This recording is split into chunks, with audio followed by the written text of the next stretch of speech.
Kuna mambo mengi sana yanaendelea especially kwenye usawa wa nchi yetu na usalama wake, amani kwa vijana and all that. Katika haya yote yanayoendelea, nini cha kuongea na vijana, cha kuwaambia vijana na hata serikali? Mimi kikubwa cha kusema kwa mimi, lakini ninavyofikiri kwa namna ambavyo nimemeng'enya haya mambo, mimi bwana, baada ya mmeng'enyo jawabu nilopata ni moja tu, linakuja tu kwenye sehemu moja, kwenye ujanja. Yani sisi ni wajanja, raia wajanja, viongozi wajanja, tumetengeneza taifa la wajanja.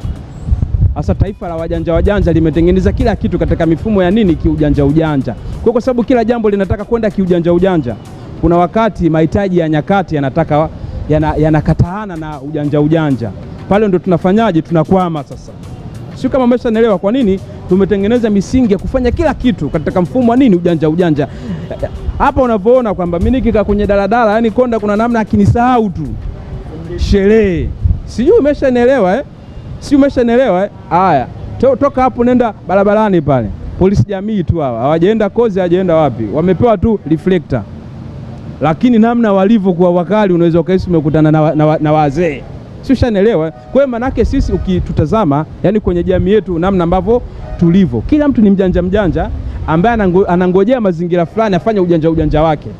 Sasa kwa sababu tumetengeneza hayo mazingira ya kufanya mambo ujanja, chini ujanja, juu pia nini, ujanja. Mwisho wa siku kote kuna kwa sasa ni nini, ujanja, ndio inafika sehemu ujanja unatukwamisha.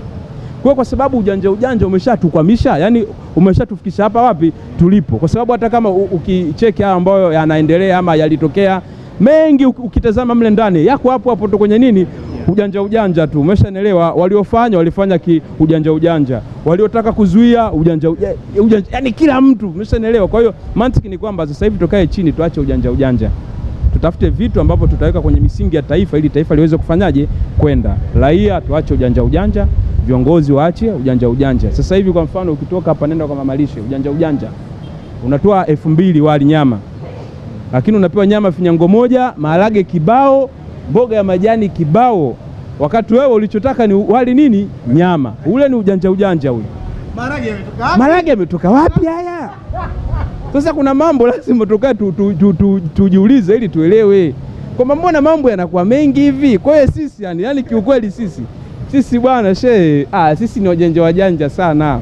Kwa hiyo nyakati zimefika ambazo ujanja umetufikisha sehemu ambazo hatuwezi kutoka tena. Kwa hiyo hapa sasa ili tukae chini kama taifa sasa, tukubaliane kwamba jamani, kuanzia leo ujanja tuweke pembeni.